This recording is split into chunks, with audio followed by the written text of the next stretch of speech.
It's filming the creamiest hummus ever. This one's definitely gonna go viral. My favourite tip ever is definitely the garlic and the lemon. There's lemon in it, is there? Well, it is hummus, isn't it? You remember to pack the lemons. I just need to go to the toilet. Hang on one sec. It's just really running through me. Hey, Chris, can we grow lemons in the farm? We're based in Ireland, Dave. So like none. Studies have shown that you'll improve your foot strength by up to 60% in a matter of months from wearing VIVO barefoot shoes. And it's amazing. Like, we live in a small town called Greystones, and it's amazing to see so many people wearing VIVOs. And like, it's only a small little town. Like, people take responsibility for their health, starting with their feet from the ground up. It really is so amazing.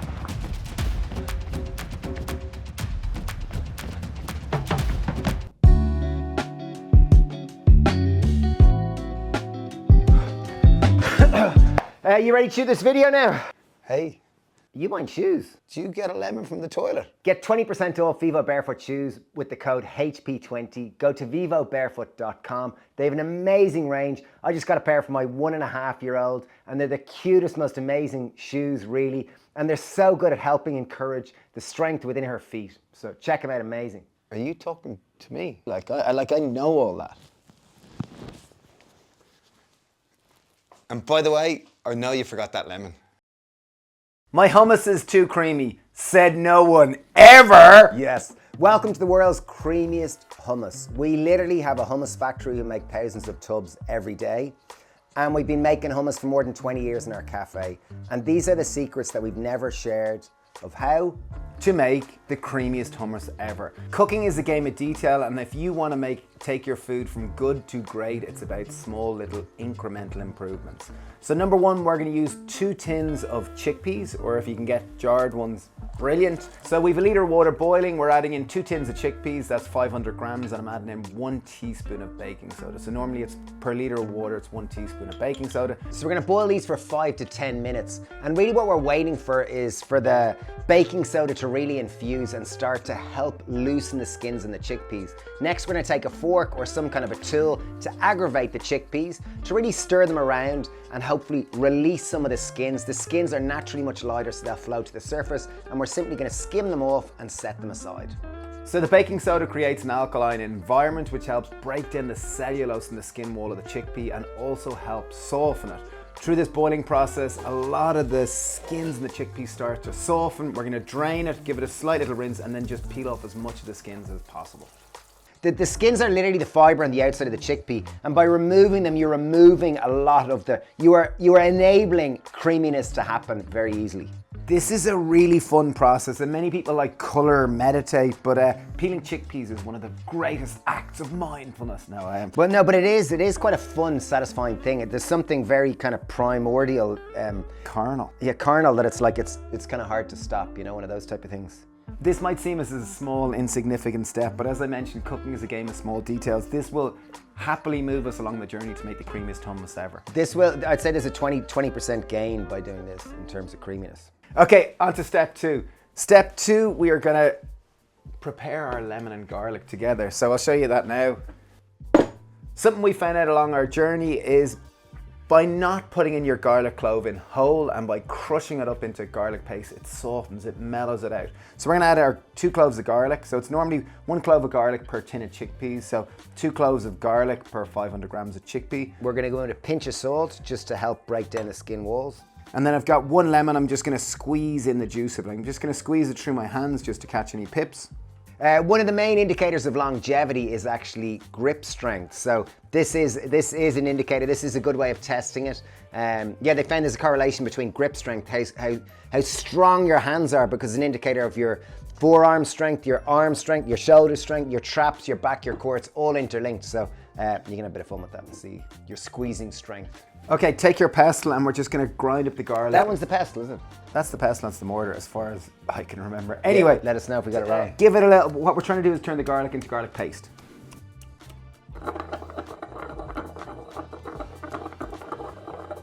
Might seem overly simplistic, but use fresh lemon and fresh garlic. To make the world's creamiest hummus, it's about small incremental gains.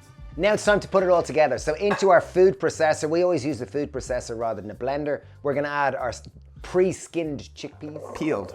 peeled chickpeas. Good opportunity to get any remaining skins there.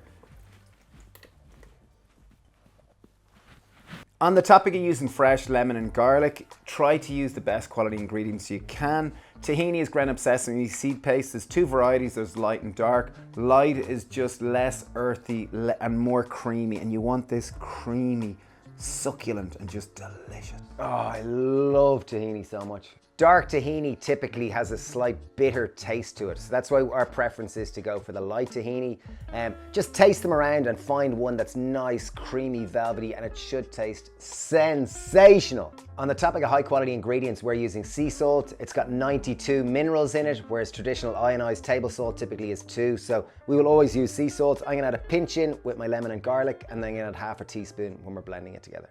Okay, Ice Baby. This is one of my favorite tips and one that I love, and one that can seem like folklore, but by using fresh ice, about 4 to 5 cubes of ice? Yeah, cubes. Yeah. What it does is it aerates the hummus, it keeps the temperature cool, it just results in a lighter, fluffier, creamy hummus, and it brings more oxygen or more air in, so you get this. And you may go, how does this work? But it really does make a difference. It honestly does. Use good quality oil. So what oil does, many people think by adding a liquid you're going to end up with a more liquidy hummus, but what happens is oil emulsifies with the chickpea to get this light, fluffy pillows of hummus. So add a decent bit of oil. It will raise the fat content, but it will give you a much creamier texture, and use good quality oil. Next tip, which might seem really, really obvious, but so many people, we didn't do this for years, is to blend for a long time. So in our food processor, we're gonna blend it for around 5 minutes. A good friend of ours who makes world-class hummus, he blends for at least 30 minutes. He's been known to blend it overnight. So the longer you blend it, the more smooth, the more broken down, the more creamy it is. If your food processor isn't great, this is the disclaimer here, give it a break. Just if it starts getting hot, just give it a break and turn it back on once. So we're gonna blend it for approximately 5 minutes here.